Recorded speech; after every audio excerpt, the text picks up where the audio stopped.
Joe. You know, when a Democrat voter here in Iowa asked Joe last year, you remember, if his son raked in money in exchange for providing access, Joe called that man a damn liar. You're a damn liar. Kid's making millions of dollars. He had nothing. He didn't have a job. Thrown out of the military, sadly, but thrown out of the military. And he knew nothing about energy. He knew nothing about investments, knew nothing about China. How about he walked away $1.5 billion to manage for China? They don't do that with the most brilliant people on Wall Street. Vice President Biden, you owe the people of America an apology, because it turns out you are a corrupt politician, okay?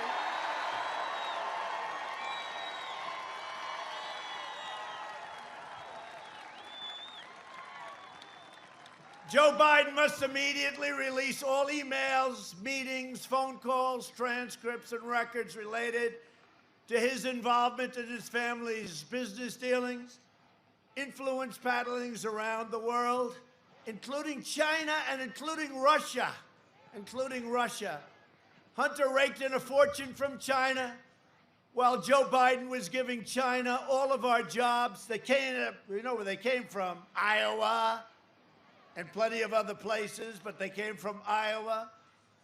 He was giving them, they were taking our jobs, they were taking our factories, they were taking everything, they were taking our wealth.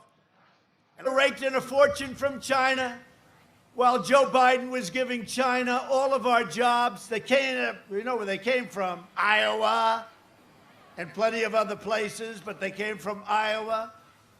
He was giving them, they were taking our jobs, they were taking our factories, they were taking everything, they were taking our wealth. And I gave you $28 billion to say, thank you very much, President Xi. It came right out of China. And because of that, everybody's happy in Iowa. I just hope you remember that on November 3rd. Hope you remember. Nobody else would have done it.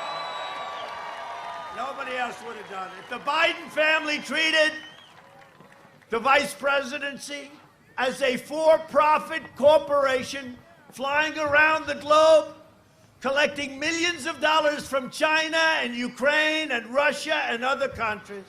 In fact, the wife of the mayor of Moscow gave Hunter Biden a check for $3.5 million in cash, while his father gave away the store to Russia, including Crimea. Remember Crimea?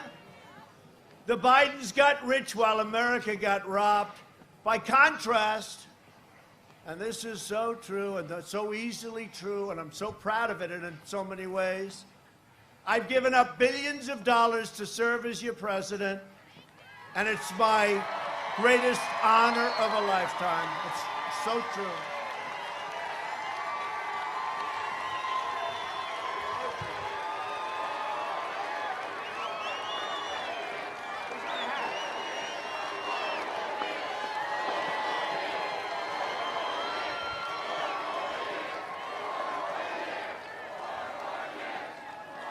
I ran for president because I could not sit back any longer and watch the terrible injustices being done to the American people.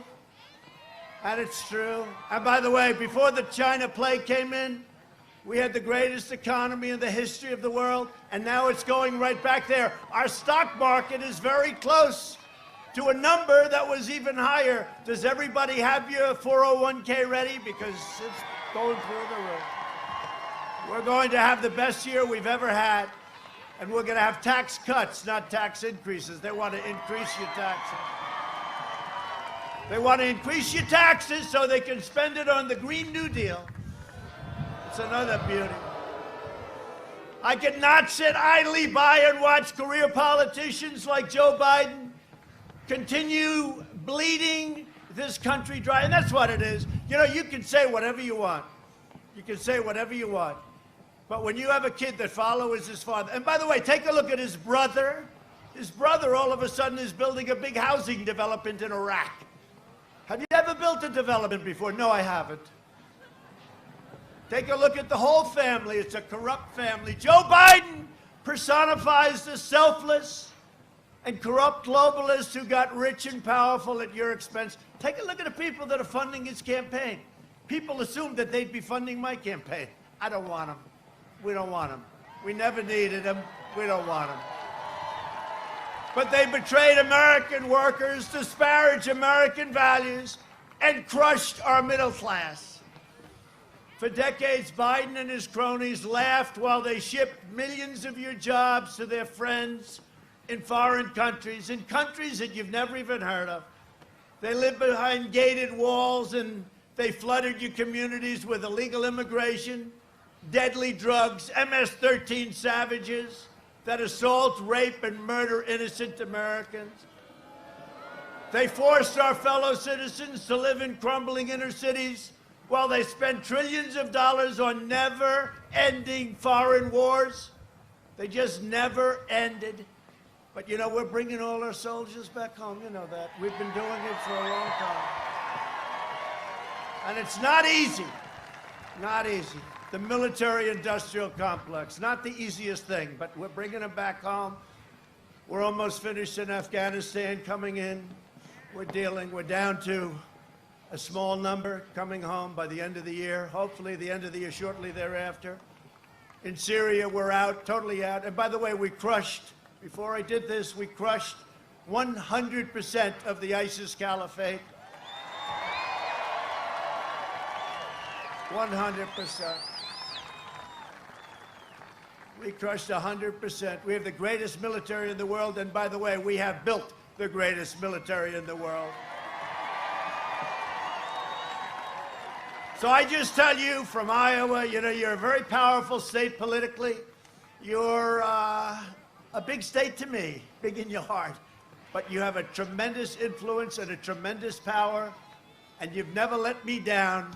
You just came in, and we won by so much. You know, they say if a Republican wins by 1 point, I think I won by 11, right? 11.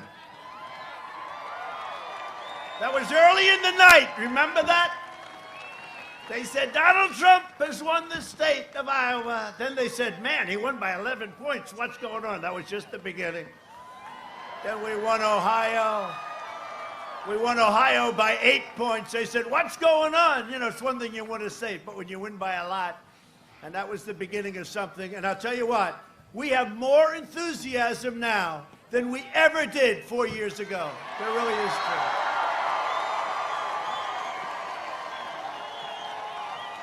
And we have great poll numbers, although, you know, you see a lot of the fake poll numbers. They'll do anything they can. They're called suppression polls.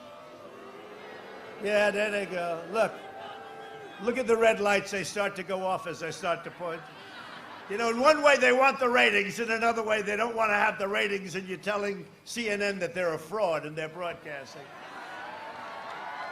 No, that was one of the greatest evenings ever. There are those that say it was the most exciting evening in the history of television, highest rated evening in the history of television. And you know what? The election we have coming up on November 3rd is actually more important. It's actually more important.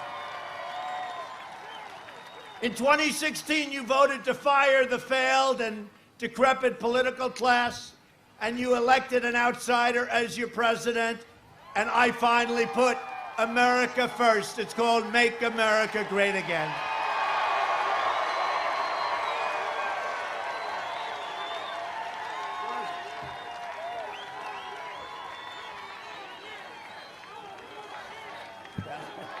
It's windy out here.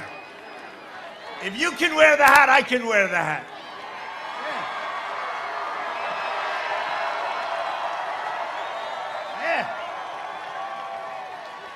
Should I take off the tie or not? What do you think? I don't know. Maybe yes?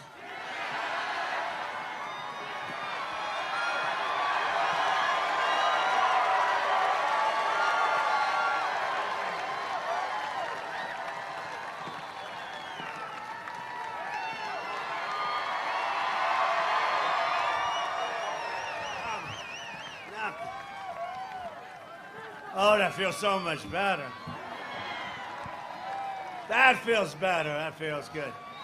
Now we can all just relax and have a good time.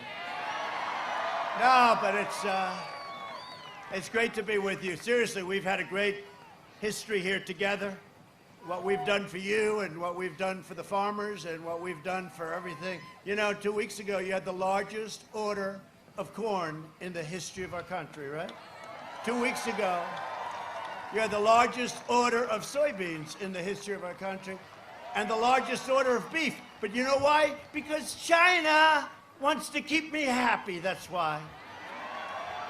It was from China because they know what they've done to us should never have been allowed. They could have stopped it.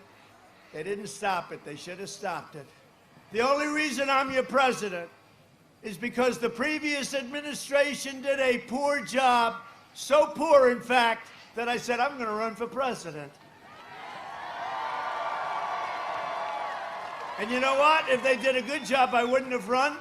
And if they did a good job, I guess I wouldn't have won. When you think, I wouldn't have run, and I wouldn't have won. But they were so bad, and it turns out they were so totally corrupt. We did not come this far to overcome this much and fight this hard, only to surrender our country back to the depraved Washington swamp. You know, when I would say, drain the swamp, I used to say it, you know, drain the swamp, and people liked it. I hated the expression. I hated it. I hated it. I just said, this is a hokey expression. And I put it in one speech, the place went crazy. I said, I'm starting to like that expression. Then I put it in another speech, and they went crazy. I said, you know, I really like it. I really like it. But you know, when I say drain the swamp, I had no idea the swamp was that dirty, that disgusting, and that deep. It's true. If I don't sound like a typical Washington politician, it's because I'm not a politician, thank God. And I don't want to insult our great politicians, because you have some great ones with us tonight. But if I don't always play by the rules of Washington and Washington establishment, it's because I was elected to fight for you harder than ever. And I tell you what, I fight for you harder than any president has ever fought for anyone. It's not easy. But I love it, because we're making tremendous progress. We're making tremendous progress. And the fact is that no administration in their first 3.5 years has ever done as much as this administration has done. You take a look at the list. And you know, it's amazing, because they always challenge you. They challenge you on everything. They never even challenge me on that statement. I make that statement all the time. They just stand there, they say, they grit their teeth, they say he's right. We might hate him, but they say he's right. Right now, I'm fighting to eradicate the virus, rebuild the economy, and save our country from the radical left. And that's exactly what we're doing. As a candidate, Joe Biden has made yet another corrupt bargain in exchange for his party's nomination. He has handed control to the socialists and Marxists and the lunatic left-wing fringe that are really running that party. He's not running it. Let's face it, Joe is shot, okay? Whether you like it or not. We can all be nice. It's gonna be my turn someday. It's even gonna be your turn someday, my friends. Someday. But you know, when it is your turn, you can't be president. One thing I've learned, President Xi of China, he's 100%. Putin of Russia, 100%. Kim Jong-un, by the way, whatever happened to that war we were supposed to be in? Kim Jong-un of North Korea, 100%. These people are sharp and they're smart. Joe has lost it. In his best day, he wasn't a smart man. Everybody knows that. But Joe is gone. If he wins, the radical left will be running the country. They're addicted to power, and God help us if they get it. We'll never be the same country, and we will never be able to recover. And we are on a basis, and I'll tell you something, the country was coming together. I was telling a very good reporter today that our country was coming together because we were having such success that I was being called by people that normally I wouldn't be speaking to too much. They don't want me, I don't want them. But we had the best employment numbers in history, African American, Hispanic American numbers, women, Asian, everything. high school diploma, without high school diploma, colleges, PhDs. We had the best numbers in every category. 160 million jobs. We were never even close to that. We were at 160 million jobs. And it was all coming together. People, let's get together, let's talk. You know, it's like splitting up the riches, really, and in a positive way, splitting up the riches. And what happened is we then got hit with the plague. And now it's back to the drawing boards, but we're going to have a strong V. The third quarter is going to be incredible when you see the numbers. Not that I know anything, because I don't want to give you inside information, because I don't have it. They'll say, he's giving away inside information. They are sick.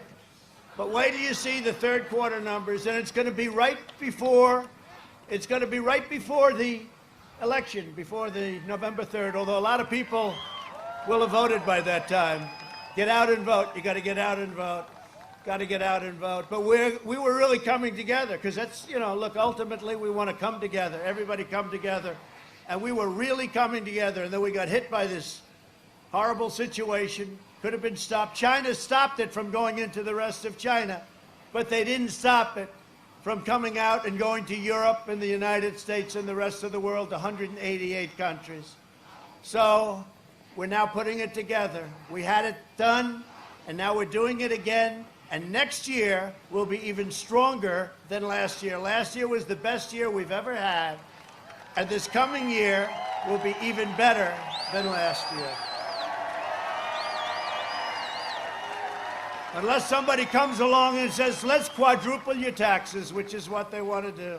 They want to raise your taxes. They want to go with this ridiculous Green New Deal, which, by the way, their original price, $100 trillion, you couldn't do it for that. If we did great every year for 100 years, everything was perfect, right? No nothing, no recessions, no anything. You couldn't make $100 trillion. These people are crazy, and they actually mean it. You know, they actually mean it. So we're going to get it going to a level that nobody can ever turn course on us, nobody can ever change. You know, I tell the story for years as a student of economies. I just love it. I love watching it. I love doing it. And I love seeing the results, because the results have been so incredible. But as a student, I used to hear for years, for 10 years, 2019, China, because look, let's face it, China's 1.4 billion people, we're 325. Not including illegal immigrants that are in the country, frankly. And we don't even know what that number. I said, how many do we have? We have no idea, sir. Well, I have an idea. By the way, our southern border is now stronger than it's ever been. But we have 325, 330 million people. But for years I heard that China will overtake us as the world's largest economy in the year 2019. You've all heard it, I think, right? Yes? He's a very smart-looking guy. You're loaded with money, I'll bet. Look, that's why he's in the front row. He's in the front row, and he didn't have to stand here for 3 days to get there. I can tell he's got. But, right, 2019, that China was going to overtake us. Well, you go back 6 months, 7 months, not only weren't they overtaking, we were beating them by leaps and bounds and getting bigger and bigger and growing and taxing them and taking in billions and billions in tariffs. And when they targeted Iowa and the farmers of this country and ranchers and others, I said, no, you can't do that. No, you can't. And I put a 25% tariff on everything. And I gave a lot of the money, although I don't want to say it too loudly, $28 billion. I gave you 16 and 12. I said to Sonny Perdue, Secretary of Agriculture, great guy, he knows more about farms. I said, Sonny, what's the number? He said, 2 years ago, sir, 12 billion they hit us for. And last year, 16 billion. I said, that's okay. We're going to put a 25% tariff. The farmers are going to get 12 billion, and then they're going to get 16 billion, okay? And we're going to give that money to our farmers, and that got our farmers even. In fact, I shouldn't tell you this, because they don't like this, but some of the farmers were making more money the way they was doing it than by working their asses off, all right? They were very, very happy. But no, we took care of our farmers. No other president's going to do that. No other. That's why China got away with all of this stuff for years. And we had plenty of money left over after the $28 billion. It went into the U.S. Treasury. But they got away with it because they'd threatened a president like Obama we're going to target your farmers. We're going to target the middle of our country. And Obama would say, oh, Betty, we better not get involved. I said differently. I said, if you do it, then what we're going to do is we're going to tariff your goods and we're going to give a lot of that money to the people that you're targeting. And you know, the thing that most impresses me about Iowa, Nebraska, and a lot of other states, if you look, by the way, Minnesota was so great, all of them, every one of them. Wisconsin was incredible. They never came to me and said, sir, you can't let this happen. They're stopping ordering. They're not ordering from us. They never said it. You know what they said? The president is right. At some point, we have to put up a stand. And I didn't hear one, even from fake CNN. They put people on television that said, I know it's not good, but the president is right. The president is right. You did the right thing. Because otherwise, it puts me in a bad negotiating position. You can't really negotiate. You know, it's tough. It's tough. I'll never forget that about the farmers. It's incredible. The other thing I won't forget, you don't mind if I go off script. This stuff is enough with crazy Hunter Biden and making millions of dollars a day. He made it because of his great intellect. No, but you know the other thing? Where's Hunter? Is Hunter here tonight, by the way? Hunter? Hunter, congratulations on making a lot of money last year. You know the other thing I remember? In the White House, we had 36 farmers come to see me. I'll never forget it. And they were getting hit really hard. This was 2.5 years ago, early. And they came in to see me, almost all farmers. And they said, sir, we're hurting, but you're doing the right thing, sir. I'll never forget this meeting. It's early. I have pictures of it. Many from Iowa, but from other states, but many from Iowa. And I never saw, because everyone's always asking me for money. I want money here. Countries want money. Our so-called allies are always asking for money. Please defend us, even though then they rip us off on trade. You know, we defend them and then they rip us off on trade. They're always asking for money. So the farmers are in. And I said to them, you know what I'm going to do? I'm going to do a big thing. I'm going to get you a lot of money, and I'm going to do for tariffs, and I'm going to do this to China. This is very early on in the strategy. And I'm going to subsidize you guys. You're going to be so happy. And I used a terrible word. They said, sir, may I speak? Yes. You can. What do you want to say? We don't want subsidies, sir. All we want is a level playing field. We don't want anything. All we want. True. Right? It's true. I never heard that. Most people, they don't care. Call it subsidy. Call it, give me cash. Just give me money. The farmer said, and by the way, I could see there was like a chill in the room. I mentioned that word. I said, did I say something wrong? The farmers are unbelievable. They're the heart of this nation. They said, we don't want subsidy. I'll never forget it. Sir, we don't want subsidy. We don't want that. We just want a level playing field, sir. We'll beat anybody. We want a level. And it's to this day, I tell that story all the time because I don't hear that. Most people, they don't care. You can call it anything you want. You call subsidy, you call it anything you want. I just think you people are incredible, okay? That's it. Enough. Enough of that. Enough of that. Enough of that, or I'm going to make him cry, and he hasn't cried in 40 years, that guy. One of the most important issues for Iowa is the whole thing that happened with ethanol. They were killing ethanol. And Joe Biden's vowed to abolish fossil fuels. He supports all of the outside, this crusade to eliminate gas-powered cars. And his running mate sponsors the insane. She's the most liberal. By the way, did Mike Pence beat her?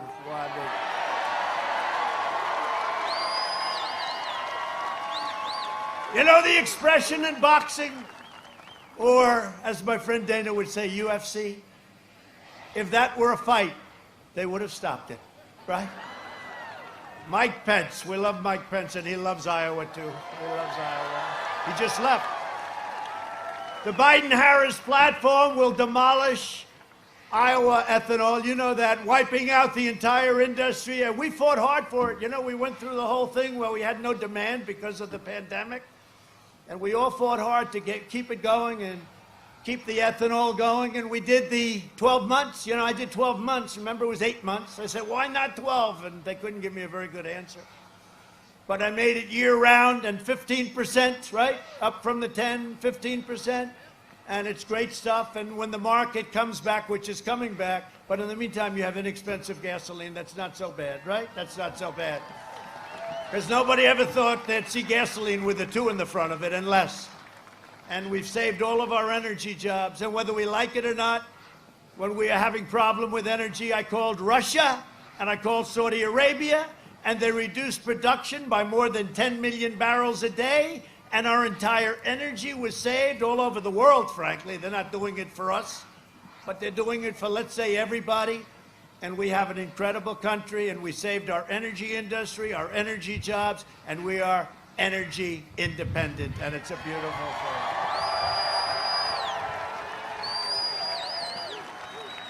And by the way, I also made a little promise most of you won't understand. For those people in the ethanol world, you can use the pumps, okay? Do you understand that? You can use the pumps. In other words, you don't have to go out and spend hundreds of millions of dollars on new pumps. Because, you know, with the additional ethanol, the additional power, some people say, oh, make them buy new pumps. No, I don't want you to buy new pumps. You don't have to. So for those people that understood what I just said, you know what I'm talking about, right? Using the pumps, that'll be okay. To defend our rights and our Constitution, I nominated Judge Amy Coney Barrett to the United States Supreme Court.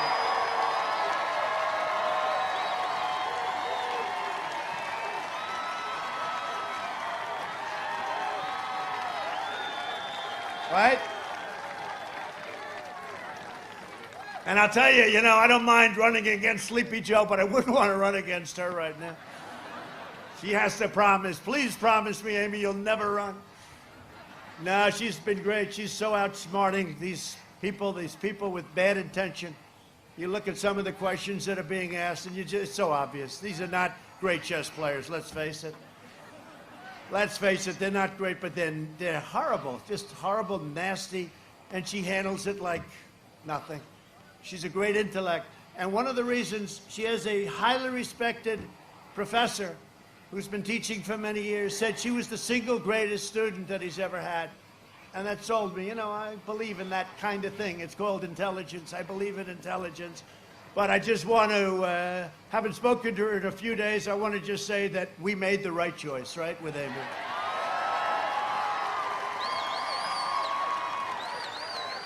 And speaking about making the right choice, you made the right choice a long time ago with a man named Senator Chuck Grassley.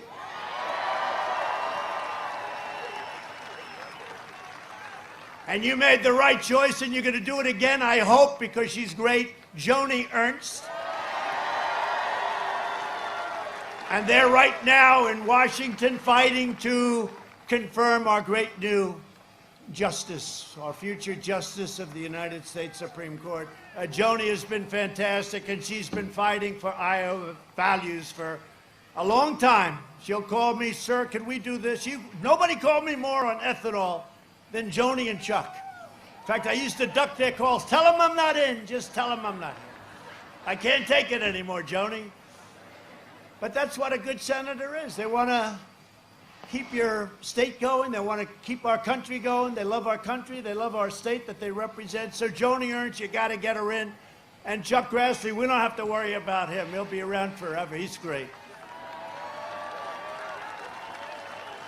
You know what I love about Chuck Grassley? He's got that voice, that great voice. Even when he's being nice, he sounds like the toughest guy, right? And he's being nice. And he looked at Comey, remember, you know, the corrupt FBI director. And he looks at Comey. He looks at Comey, corrupt guy. And he just said, did you leak? And Comey joked, yes, I did. He said, in the House. Now let's see what happens to him. But I'll never forget Chuck Grassley, and he didn't mean it to be mean. He just sort of like got that rough voice. Did you leak? What? Yes, I gave it to my college professor friend from Columbia, yes. Remember that? Ah, we love Chuck. What a piece of work he is. If Democrats win, they will pack the Supreme Court with radical left judges. who would shred our Second Amendment. And believe me, if they win, your Second Amendment is gone, okay? They'll empower violent mobs and shield deadly criminals and terrorists. Very simple. Joe Biden refuses to even answer questions unpacking the Supreme Court. How about this? They go up to him, do you want to pack the court? I'm not going to answer that question. You know why? Because they don't ask it if he doesn't, me, it would be like, forget it. But they say, you were going to pack the court, sir? I'm not going to answer that because I don't want to say. Oh, okay, good. Next question. Can you believe it? This is the essence of our country. We can't allow this to happen. And the other thing is, they don't ask the second. I put up a list of 45 great, brilliant, conservative, in our case, justices that go by the Constitution as written, etc., okay? So, he's got to put up the name of justices or judges, whoever he'd pick, to become a justice of the Supreme Court. He's not doing that. They're not asking that question. They don't ask. Did you see the NBC thing last week where they had an NBC town hall? It was designed for a child, okay? When I get in, they ask me things that nobody ever even contemplated could be thought of. This guy, they're asking him these questions. Nobody can believe it. In fact, NBC took a lot of heat. They took a lot of heat. Biden's agenda would be a catastrophe for Iowa seniors. Everybody knows that. For years, Biden tried to cut Social Security and Medicare. Do you remember that? You do know he wanted to cut your Social Security and your Medicare. Now Biden is pledging mass amnesty and federal health care for illegal aliens, decimating Medicare and destroying your Social Security. And the problem is we all have a heart. I say it all the time. I'd love to take care of everybody all over the world. The problem is our country can't afford it. And if you start saying we're going to give free education, we're going to give you Medicare, we're going to give you health care, we're going to give you everything, our country will be flooded with millions and millions of people that are going to come from all over the world. They will decimate our country. You can't do it. Biden cares more about illegal aliens than he does for your senior citizens. It's true. And remember when they asked a question at the debate where the Democrats were up there? You had all these Democrats. They started off with 26. And in fact, I said, there's no way they picked Kamala because she treated him worse than anybody else. And her poll numbers were dropping like a rock, right?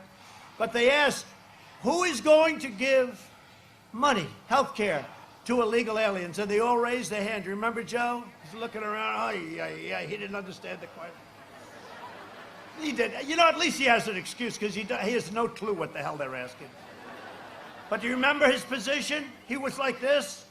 Their hands are all up. We're going to give all our money away. Forget about all you people. That's a big crowd, by the way. Look at that. Show it. Show it, please. Turn those cameras, please. That's a beautiful crowd. That's beautiful. But remember, Joe, so he's standing there. He's going to give health care to illegal immigrants, people that come into the country illegally, in other words, right? They come in illegally. And under a plan, they have the manifesto. They want to give them a lawyer. That's what we need is more lawyers now, okay? They want to give them a lawyer. They want to give them education. They want to give them health care. But they asked a question, and I said, wow, because I think they had like 26 people originally, but every one of them raised their hand, including Sleepy Joe. And what happened is Joe's like this, everybody other hand, and Joe, you could see he's, for 47 years, he's got the itch because he's like, he knows this isn't going to work. He's saying to himself, because, there's still something left, not much, but he's saying to himself, there's a natural instinct, right? A political instinct. And his shoulder went up, and then his hand. So I don't know. I don't think I'm even going to hold it to him. I'm not going to hold him. I got enough. How about the no fracking? We will not frack. Do you understand me? We will not. Then he gets a nomination. He goes to Pennsylvania, where they are reliant on energy and fracking and the jobs. Probably 900 to 1 million jobs, right? Goes there. The day after he says he's not fracking, he says, we will frack. We will frack. And they don't hold it to him. If I ever did that, it would be the end. But never going to be the end for us either, is it, huh? You know that. Never going to be the end. Because we have something going. that nobody has ever had going. We have a relationship with the people that nobody's ever had. Not because, you know, I do think I'm a nice guy. You know, a lot of people, they say suburbia, the suburban. I've saved the suburbs, okay? I've saved the suburbs. Then I heard I'm not doing well with suburban women, okay? I got rid of, no, it's true, they say that. But of course they said that last election too. He will do terribly with women, terribly. And then when I did great with women, they said, man, he did well with women. Same thing's gonna happen. You know what I find? Suburban women, period, they want security. They don't want their home values going down. They don't want a low-income housing project built in the middle of suburbia next to their house. And we have a rule that's a disaster. It's a regulation. And I said to Ben Carson and some people, I say, I want to terminate it. They looked at me, they go, well, we can amend it. I said, you don't understand.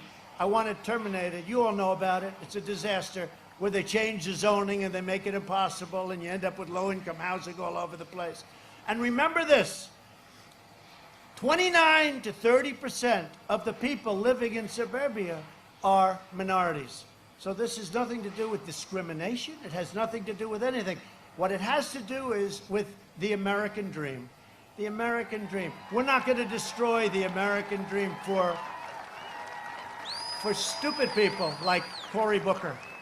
And he was putting Cory Booker in charge. How about that one? That's a beauty. Yeah, he did a great job as mayor of Newark, New Jersey. That worked out. How's Newark doing? This election is a choice between Trump recovery at a level that nobody's ever seen before and a Biden depression. If they get elected, they're going to double and triple and quadruple your taxes. You will have a depression, the likes of which this country has never seen before, and that probably includes 1929. Okay? And one thing we learned about the farmers, they don't do well in depressions. Do we agree? They don't do well. Nobody does well in a depression.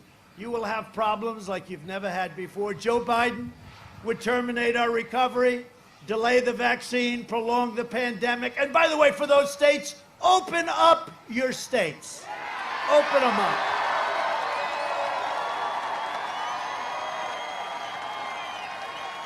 Watch. On November 4th, all these Democrat governors that have lockdowns, right? You know, I said right at the beginning, I think it was me that came out first, you know, they'll try and say, 20 years ago somebody said the same thing. But I said the cure cannot be worse than the problem itself. And if you look at what's happening with these lockdowns to children, get the children back to school.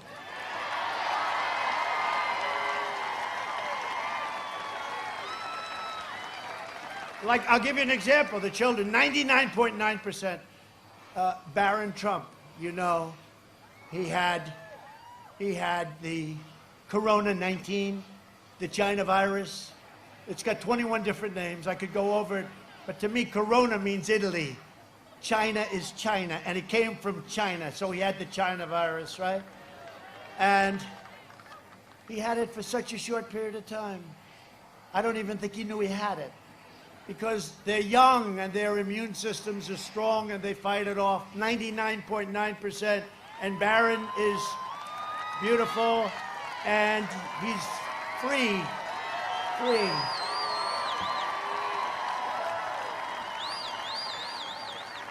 In fact, my wife, our first lady, who loves Iowa, by the way, our first lady, she put out that Barron has tested positive. And I said, wow. And we talked about it. I said, you put it out, you're not, you know, it's like personal stuff, but we really haven't. I said, yeah, let's put it out. Barron tested positive. Within like 2 seconds, it was, Barron is just fine now. He's tested negative, right? Because it happens. People have it and it goes, get the kids back to school. We got to get the kids back to school. Get them back to school. All right? Get them back. Get them back. And when I had it, you might have read, maybe most of you don't know this, but I had it too. I didn't love it, but you know, it's a little tough, and you have a temperature, and you don't feel good. And the scarier part is, you know, where's it going? It's fine. You're at a 101 or 102, and then you say, I don't love this. You haven't had a temperature in years, and then all of a sudden you have it. but you see what happens to people. And I went to the hospital, and it's an incredible hospital, Walter Reed. I've seen what they've done because I've been there many times for our great warriors that come back so badly wounded, and these doctors are incredible. And one thing, when you're president, I'm laying in this bed, not feeling my best. And I'm surrounded by 12 doctors. One's the head of Johns Hopkins, one's the head of Walter Reed, one's the head, these incredible doctors. And I looked at the alternatives, all things we developed in the last 7 months. And one of them is Regeneron. And I said, I'll take that one. Because it very early in the testing, but it had great numbers. And I'm telling you, they gave me this, and they call it a therapeutic. To me, it's a cure. Because I felt like Superman the following morning. I felt like... In fact, I made a speech about a day later, 2 days later, somebody said, he looks better now than he did 2 weeks ago. What the hell's going on? So this is what's happening. We're making tremendous progress. The vaccines are coming out very soon. A lot of great things are happening on that front, but a lot of great things are happening for our country. I'm working to make the antibody treatment that I received I want to give it to all of the people that qualify for it, people in hospitals, people just before they go to hospitals. We'll clean out our hospitals. Eli Lilly makes a very similar drug, and we're going to do it free. We're going to do it free. It's not their fault. We're going to do it free. So we're in that process of getting an emergency, it's called emergency use authorization, and we're going to Regeneron and the Eli Lilly comparable drug. We're going to give it to everybody, and I hope they have the kind of luck that I have. But maybe I would have been perfect anyway. I like to say I didn't need it. I would have been perfect anyway because I'm so strong. You know, I said that. I said sarcastically, I said, well, I'm in no danger because I'm in perfect physical shape and I'm very young. And CNN goes and reports, President Trump lied to the American public. They said, can you believe this? This is, I was telling last night, we had an incredible rally in Pennsylvania. Oh, they're doing it to CNN. I thought they were doing it to me. I said, we don't have too many of them anymore. Do you ever notice, you know, at the beginning when we started, we'd always have the phony people that stand up and, you know, raise their voice, then go home to mom, get bawled out. I don't know. I shouldn't be talking about this because all of a sudden we have, but we don't have that anymore. I learned about the cameras because the cameras never like show. Look at that. Look where that crowd goes to. Look where that crowd goes to, all the way back to the buildings. And I'm always telling, I never thought the cameras could move. And then I just noticed whenever we had a troublemaker in the audience, they'd spin around, they'd be in like a pretzel, right? They can do anything, these guys. I thought they were like rigid, you know, like a rigid piece of steel. They don't turn. But if we had in the back room behind the pillar, somebody, that camera would be turning around like a snake, 15 different angles. But that sounds good. That's a brand new F-35 fighter jet. You can't see it. They say it's the greatest plane in the world. And by the way, speaking of that, our military, when I came in, the world's most overrated general told me, sir, we have no ammunition, because we may have had a conflict very early in. And I said, no president should ever hear that. And we have rebuilt our military, $2.5 trillion, all made in the USA, with equipment like that, the likes of which no country has ever seen before. We are the envy of Russia and China and any other country. We have equipment that nobody has. Our missiles, our rockets, our nuclear has been totally upgraded, and pray to God we never have to use it, because I see what happens. Pray to God. But if we didn't have that, we could be in very big trouble. It's a very tough situation. But you look at the new tanks that we've ordered from Ohio, by the way. We kept the Lima plant. I said, keep it open. They were going to close it. I said, keep it open. Before I became president, I said, keep it open. Because I visited it. I said, you could never build a plant like this. You could never get the people to make the tanks, and we're going to be ordering tanks. We've totally rebuilt our military. We have the greatest missiles, rockets, tanks, fighters, bombers, tankers, ships in the world, all made in the USA.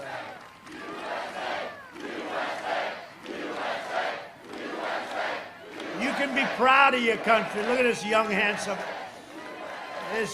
handsome farmer. You gonna be a farmer someday? You gonna be a farmer? Huh? He goes, hell yeah. I'd like to be a farmer too sometimes, I'll tell you. We're joined tonight by some incredible friends and great people. Your governor, who's done an incredible job, Kim Reynolds, and Kevin, her husband. Where's Kevin?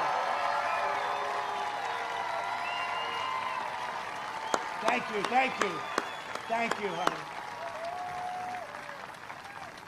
Really great job, Kim. How we doing, by the way? Okay, we're looking good? That's good. Thank you for everything, Kim. As well as Lieutenant Governor Adam Gregg. Adam, thank you. Thank you very much, Adam. Great job. Iowa Secretary of Agriculture, Mike Nagy. Mike. Where's Mike? Thank you, Mike. Iowa Senate Majority Leader, Jack Whitver. Thank you. See the way they all stay together? They like each other. Speaker of the Iowa House. Oh, you got to tell me this. This is good genes, I think, right? There are genes involved here, right? Pat Grassley, right? Good genes. What's the relationship, Pat? Huh? That's good stuff. You got good stock. I want to bet on that guy in the future. Thank you very much. Great job. I hear you're doing a great job. We're doing all right? Good. Thank you, Pat. Ambassador Terry Branstad. Okay, do we have time for one quick story about Branstad? Okay. Because his son Eric is even better than him, but I'm not going to talk about it. And here's a guy that doesn't mind me saying, you know, a lot of fathers, they get angry if you say that. Oh, I'm better than my son. Those are not great fathers. This guy's proud. His son is great. But when I met Terry, it was long before I thought about this, and I heard the governor of Iowa was in New York, and he wanted to see me. I said, oh, what the hell do I want to see the governor of Iowa for? You know, I'm putting up buildings, and I'm saying, all right. And I invited him before I ever thought about really doing this, you know, early on at least. And he came up, and a humble guy, great guy, handsome guy, that face, right? And he sat down. I figured I'd give him like 5 minutes. Kim, no longer than that, 5. And I ended up spending an hour and a half. I said, that is the smartest governor. And then I learned, and as you know, he was the governor for 24 years. That's an all-time record in the United States, right? 24 years. And he told me a story in the first meeting. That was before I think that I was even thinking about doing this. And again, it's only because Obama and Biden were so bad. I said, let me do it. I wish I didn't have to, but I'm having a lot of fun because we're making such progress. But he told me a story. He said, you know, many years ago, I met a man in China because he was selling corn. Can you believe it, right? Corn, crops. And he was selling corn. And he said to his wife, this is 35, 40 years ago, he said, I met a man in China and I went home to my wife. And I said, you know, I just met the next president of China many years forward, but I just met a future president of China.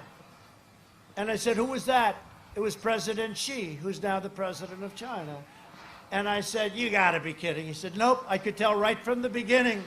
He was different, and he was, I'm not happy with what's going on, but he said, I just met the next president. And then I remembered that story, and then I ran, and he was so incredible to me in Iowa, and he wanted us to win, and his son was very much in charge of what we were doing, and it worked out great, and we won by a lot, and then we won the whole thing. And I said, you know, we have to pick somebody really smart for China. And I said, you know, the governor of Iowa came to me and told me that story, and I called him. I said, how would you like to be ambassador to China? And he said, sir, I've been doing this for 24 years. It would be an honor. And I have to tell you this, he represented us great with China. He represented us great. I never told that story. I never told that story. But about a month ago, he called. He said, sir, I want to come home now. I want to make sure you get reelected. I want to come home. And he's out there. I know he's out there working, but we love him. He's a special guy. You got a couple of real beauties with Grassley and with this guy. I'll tell you, what a couple of great people. Thank you very much for everything. Great job you did as ambassador. The only question I have is, do we call you Mr. Ambassador or Mr. Governor? What do you like? He said either one's okay. That's him. Anyway, thank you very much. Great job. I want to introduce another one who's one of the best, maybe the best in the whole country. He's the chairman of the Iowa GOP, Jeff Kaufman.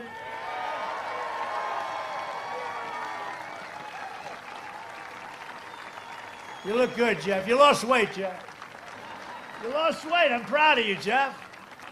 You do a great job. How are we doing? He said, Iowa's ours. Always be careful. He said, Iowa's yours. I said, never say that.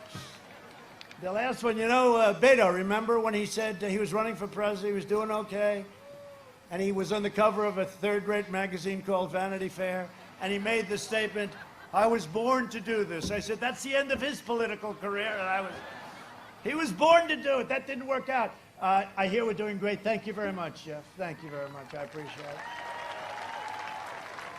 Congressional candidate, a star, a guy who's going to be fantastic, David Young. David, thank you. We got a lot of good candidates. We're also joined by a very special guest, one of the greatest wrestlers in American history. You know that, right? He's an unbelievable guy. I've known about him for a long time. Do we all love Jim Jordan, our congressman, right? Right? Jim Jordan is a great wrestler, a great NCAA champion and all. A lot of people don't know that, but Jim's from Ohio. But he says the greatest of them all is a guy named Dan Gable. You ever hear of Dan Gable?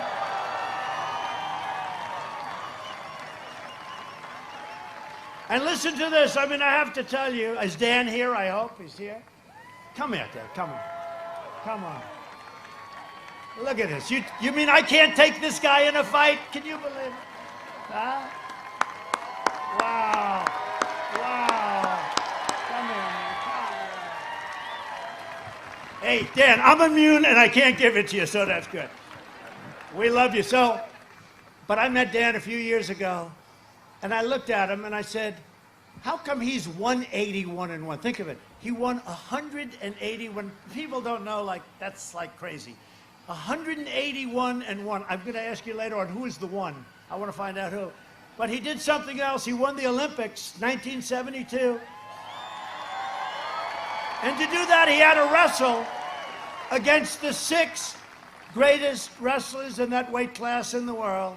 And he did something never done before. He didn't yield 1 point throughout the whole thing. And he ended up beating, in the Olympic finals for the gold medal, he beat the great Russian wrestler, didn't get a point. He went through the whole thing, nobody got a point. And I'm looking at him and I'm saying to myself, I'm telling you I could take him, but I better not try it. But Dan has been inducted into the USA Wrestling Hall of Fame, the US Olympic Hall of Fame, the National Wrestling Hall of Fame, and the United World Wrestling Hall of Fame. And he's become University of Iowa's all-time most winning coach. In fact, Jim Jordan said he was as great a coach as he was a wrestler. He won many. How many championships did you win as a coach, Dan? 15. And I come from a town where you have the Jets, they never win. You have the Mets, they never win. He won 15. That's called talent. It's called extraordinary talent, actually. And what I did is I thought about it. I thought about it long and hard. We're very selective.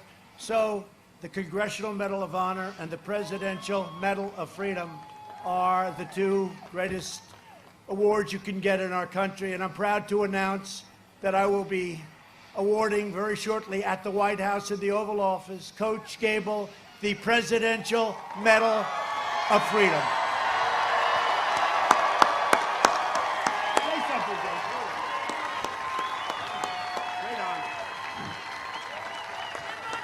Wow. That's humbling. That's humbling because that's the highest honor. I'm used to winning and doing it on the mat. But because I did it so many times on the mat and in other places, that I'm actually getting some other awards where I can just do it and they give it to me. See, the thing about this guy is I've coached a lot of athletes over all the years, and I'll tell you what, when I look at them and I hear them, they kind of remind me a little bit of this guy right here. And every one of them, you had to mold. Every one of them, you had to learn a little bit more. They had to get better. And every one of them did. And that's why they were not just one-time champions. This guy's already a one-time champion.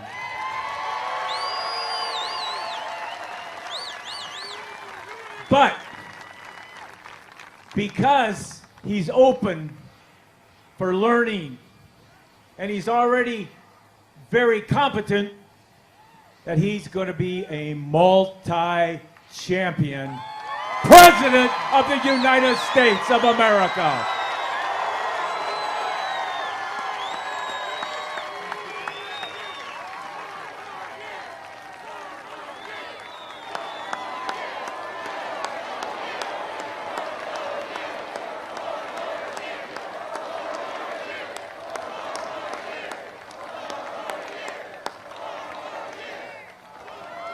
Well, he's the pride of Iowa, and he's great. You know, you always try and figure out what makes a champion, because you look at him, nice guy, good-looking guy, all that stuff, but why is he 181-1? Why is he a gold medalist that's done something that nobody ever did? Didn't allow 1 point of any of these wrestlers, and they're all the best in the world, the toughest. And there's just something different, and you'll probably never figure it out. It is with great champions. You see it, and you see it all the time with great champions, but there are very few. Jack Nicklaus, you see it. Tiger got the same award. When Tiger won the Masters a few months ago, I said, you know what? That's an incredible thing he did. And we gave him the Presidential Medal of Freedom, and he said it's one of the greatest honors. He actually said it's his greatest honor. I said, Tiger, you deserve it. You know, he went through a lot, and he came back, but you have great champions, and they're different, and nobody knows why. That man is different, and he's a champion, and it's an honor to present you to the people that love you most, Iowa. Thank you. Thank you. Under my administration, we built the greatest economy in the history of the world, and now we're doing it again. We've got a V shape. We're going to see some very big numbers, and you're seeing it. In my first 3 years, family income increased by $6,000. That's more than 5 times the gains in all 8 years under the last administration. African American income grew 9 times more than it did under Biden and Obama. We lifted 6.6 million Americans out of poverty. So proud of that. African American unemployment, Hispanic American unemployment, and Asian American unemployment all reached the lowest levels in history. At the end of the last administration, the Congressional Budget Office projected fewer than 2 million jobs would be created over the next 3 years. And we crushed that prediction and created almost 8 million jobs. Nobody can believe it. And we're doing it again. My policies have benefited those who needed it the most. The bottom 50% of households saw an astonishing 40% increase in net worth. After our tax cuts, wages grew fastest for the nicest, I mean, it makes me feel so good, blue-collar workers. They were the ones that had the biggest benefit from what we did. Since the China virus, we have created a record 11.4 million jobs. That's a record. We've never created jobs at a level at which we're creating them now. We've already cut the unemployment rate in half. We're down to 7.8%. Sounds high, but a lot of people said we're going to be at 42%. We're down to 7.8 and going down rapidly. Under Biden, it took 30 months to recover more than half of the jobs lost. 30 months. We did it in 5 months. Jobs have been recovering. Think of this. Jobs have been recovering 23 times faster than the Obama Biden recovery. 23 times faster. Not 23%, 23 times faster. I've spent the last 4 years reversing the damage Joe Biden inflicted over the last 47 years. He supported NAFTA, a disaster. Now you have USMCA, it's the best, it's now kicked in. He supported TPP, would have destroyed your farms, would have destroyed everything, and our auto industry would have been gone. And he supported China's entry into the World Trade Organization, a catastrophe for our nation. You know, China tries to get away with the fact that they are a developing nation. Not anymore. If Biden wins, China wins. That's what's going to happen. If Biden wins, China will own our country. They'll own it. And if we win, Iowa wins, and America wins, and we're going to win for a long time. For decades, our politicians spent trillions of dollars rebuilding foreign nations, fighting foreign wars, and defending foreign borders. But now we are finally protecting our nation, rebuilding our cities, and we are bringing our jobs, our factories, and our troops back home to the USA where they belong.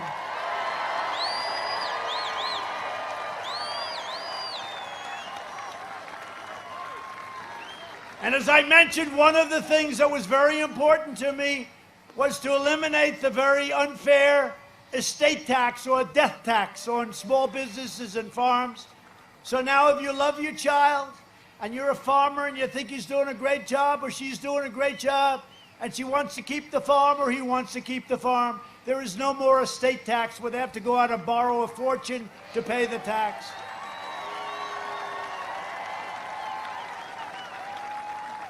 Is there anybody here who has a child to which they do not want to leave the farm because they don't like their child? Because, raise your hand, please. Does anybody have the courage? Yeah, there's one person over there. He says he's only kidding. No, but it's a big thing. I mean, look, it's a big thing. A lot of farms were put out of business. The parents, they pass away. They leave the farm to the son, the daughter, to the family, and the family has to go out and borrow a fortune, and then they have a little bad season, a couple of bad seasons, and they end up losing everything. We don't have that anymore. We cut the estate tax. It's out, gone. These are things a lot of people don't even know. We got that. Along with the tax cuts, we got that. Biden wants to repeal our tax cuts and massively raise taxes on your family farms. And what we did was hit the, you know this, I mean, you know exactly. We hit it so quickly. We hit so hard. We hit so strong on this whole tax situation because the farmers were being treated unfairly, so unfairly with respect to taxes. I quickly issued a major disaster declaration, and I will be with you every step of the way. And I think Kim will say this, your governor, when you had floods all over the place, you were like a large-scale swimming pool. I hate to say it, Iowa. I looked at the pictures that your governor sent. I said, Kim, I never knew that this was oceanfront property. And we took care of you, right? We gave you everything you needed, and we got rid of we rebuilt the dams and the dikes, right? We rebuilt it, and we rebuilt it fast. My opponent has put forward a radical plan to eliminate U.S. borders by implementing catch and release, imposing deadly sanctuary cities, and suspending all removals of illegal aliens. So if you have somebody that's a murderer or a rapist, we can't do it. They agreed with Bernie Sanders, crazy Bernie. There's nobody that knows how to lose like Bernie. 4 years ago, he lost. He went home happy. He lost again because Pocahontas refused to get out of the race. Otherwise, I would have been running against Bernie. I don't know which is better. There would have been a lot more enthusiasm for Bernie, smaller base, more enthusiasm. But he got, I'll tell you, we're going to get a lot of the Bernie voters because they don't like Joe, and they love our policy on dealing with other nations because they love our policy on trade, because they understand.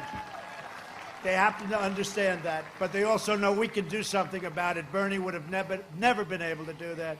The United States would be completely overrun in a matter of days. Under my leadership, we achieved the most secure border in U.S. history, and we are finishing the wall. It's now over 400 miles long. It's already built. And as I said, Mexico is paying for the war.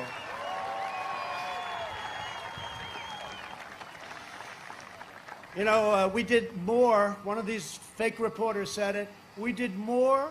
One of the only politicians that's ever run, forget about politician, but one of the only politicians ever run that actually has done more than he or she has promised. As an example, I campaigned a lot in Iowa. I never mentioned the word Space Force. But when I got into office, I realized I looked at Russia, I looked at Kim Jong-un, I looked at China. I said, we need a Space Force. And we got Space Force. I never talked about it on the campaign trail. We also passed VA choice for our great veterans and VA accountability, things that they said were impossible to get done. So now instead of waiting online for weeks and weeks, if they have to wait, they go out to a doctor, we pay the bill, and it's been a great thing. 91% approval rating in the VA. They're doing a great job over there. Think of it. I mean, I shouldn't be telling you this because they'll find a vet someplace who's unhappy. But think of it. All our lives, we used to see on the evening news horror shows with the vets and the vets and the vets, and it's terrible what they're doing. You don't see any stories about the VA. You don't see any stories. We have done 91% approval rating by the vets for the VA, the job we're doing. And we defeated 100%. You know, we're bringing our soldiers home, but we defeated 100% of the ISIS caliphate in Syria and Iraq. And when I took over, it was a mess. And we killed the leader of ISIS, al-Baghdadi. They were looking for him for years and years. And we then took out the world's #1 terrorist and the mass murder of American troops and many other troops and many other people. Qasem Soleimani is dead. Dead. One of the biggest things to happen in the Middle East in 50 years. I withdrew from the last administration's disastrous Iran nuclear catastrophe. $150 billion, $1.8 billion in cash for nothing. The deal's practically expiring now anyway if we didn't terminate it. I kept my promise, recognized the true capital of Israel, and opened the American embassy in Jerusalem.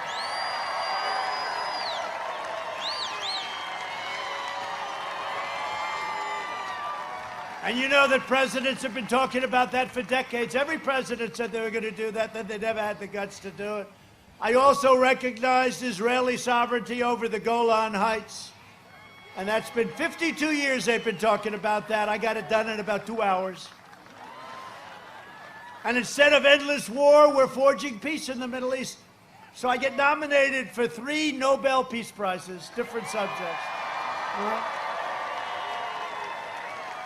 And I told the story the other night. I was in Florida, or Pennsylvania. I told our First Lady, darling, we're going to have the greatest publicity I've ever had tonight. I got nominated for the Nobel Prize. Do you know what that is, darling? Let's go home. So I leave for the first time in a long time early. I get home, I turn on the television. They talked about your floods in Iowa. They talked about how's Iowa doing the crops? How's this happening? How are they doing in Florida? 3, 4 stories, one after another. Where's my Nobel Peace Prize? They don't talk about it. I said, you know, darling, this news is a little tough. It's a little tough to crack. When Obama got his Nobel Prize, it was so early, he didn't even do anything. He still doesn't know what he got it for. They said, why did you get it? He said, I have no idea. And it was the biggest story. It was all over the place. With me, I got 3, and they got 3 nominations. Nobody talks about it. So at least I figured I might as well mention it, right? Kim, I should mention it, right, Kim? Kevin, right, Kevin? Kevin, stand up, please, Kevin. There's the guy. They went on a hunting trip. My son, Don, he loves hunting, and he went, Kevin, Don, and about 300 of the governors, your previous, Terry, your previous governor's friends, and they all went hunting, and it was like 25 degrees below zero. The only 2 guys that stood out there the whole time were Kevin and Don Trump Jr. And they came back. Everyone else was back in about 15 minutes, Terry, right? They were all back, and they wanted to go back into the lodge. The hell with this. And after a weekend, my son comes back, and Kevin comes back, and you 2 guys didn't even know what they were talking about. You didn't know what the problem was, right? People don't know that about Don, and they don't know that about, but Kevin is fantastic. Thank you, Kevin, for being here. Appreciate it. He's a real guy. So I'm ending the old wars, and Biden will lead us into new wars, and we did more in 47 months than Biden did in 47 years, and that's a fact. And if you look at the Democrats, they're pushing the most far-left agenda ever put forward by a presidential nominee. Their plan would destroy your Social Security, destroy protections for pre-existing conditions. Biden vowed to terminate our travel bans on jihadist regions. You know, I got the travel ban. Everyone said, oh, that's not nice. I said, really? It's not nice to come up and blow up cities either, is it? We won in the United States Supreme Court, and he wants to end it. And surge refugee admissions by 700%, meaning 700%, opening the floodgates to radical Islamic terrorism. No, thank you. No, thank you, Sleepy Joe. He'll ban school choice, and he'll ban charter schools, very important places, and it all starts. You know, civil rights all starts with the education, and we need school choice. In the second term, I will provide school choice to every parent in America. We've already started. We've already started. You know, it's an incredible thing because it's great education for less money. It's sort of a crazy thing. Less money, great education. And just to sort of finish up, a vote for Republicans is a vote for safe communities, great jobs, and a limitless future for all Americans. Over the next 4 years, we will make America into the manufacturing superpower of the world, and we will end our reliance on China once and for all. It's already happened.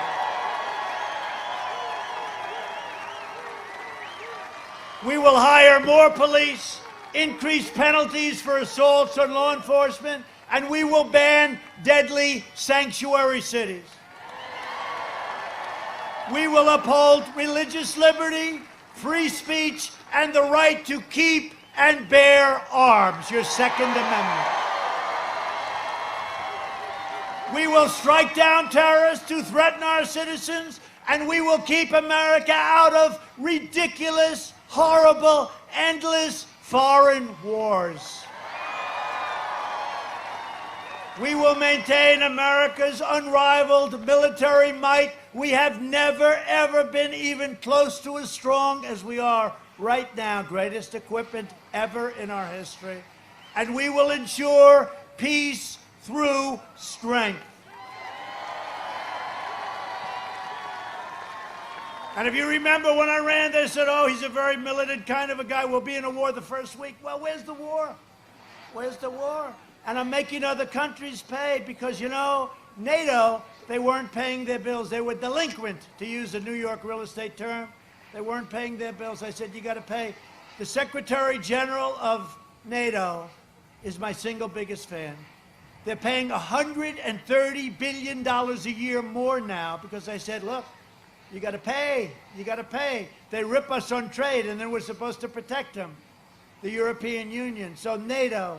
So they're paying $130 billion more, going to $410 billion more each year.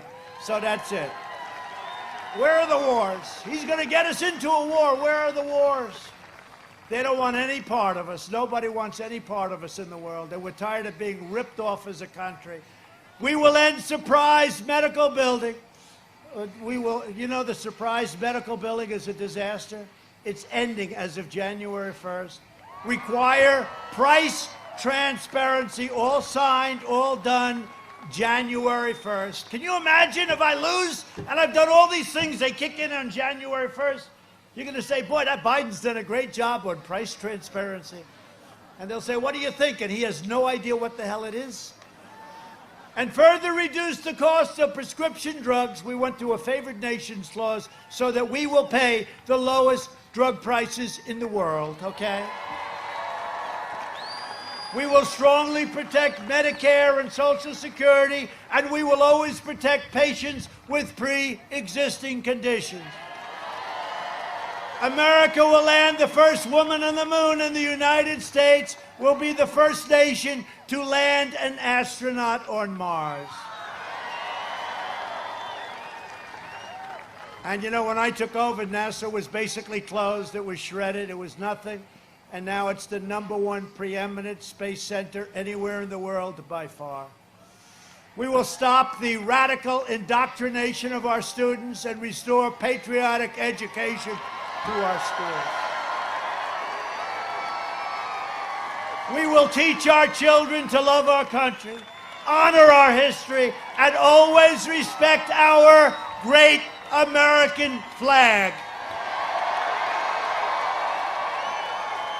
And we will live by the timeless words of our national motto, "In God we trust," and it won't change.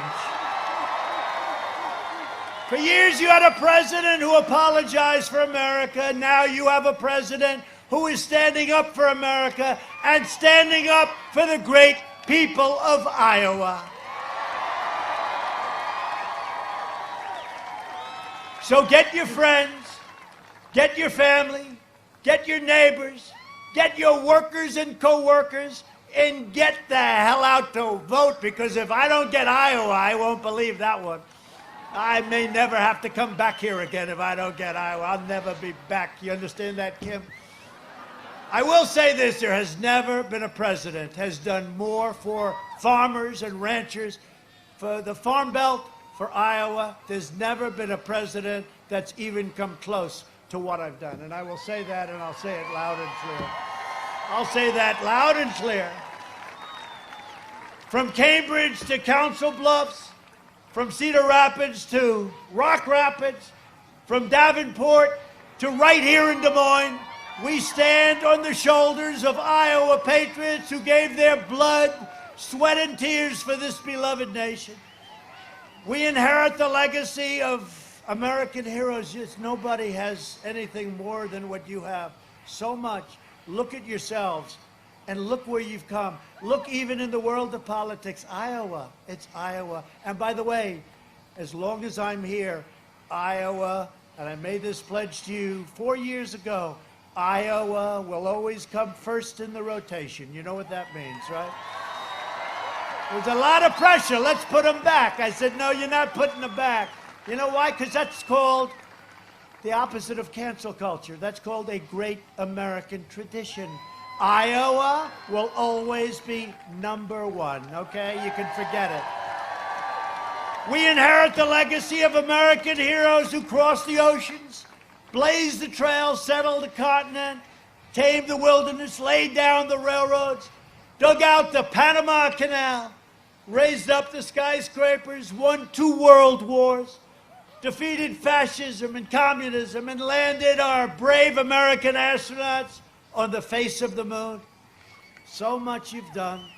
We made America into the single greatest nation in the history of the world, and the best is yet to come. Proud citizens like you helped build this country, and together we are taking back our country. We are returning power to you, the American people. With your help, your devotion, and your drive, we are going to keep on working, we are going to keep on fighting, and we are going to keep on winning, winning, winning. Because we are one movement. We are one people and one family. We are one glorious nation under God. And together with the incredible people of Iowa, we have made America wealthy again. We have made America strong again. We have made America proud again. We will make America safe again. And we will make America great again. Thank you, Iowa.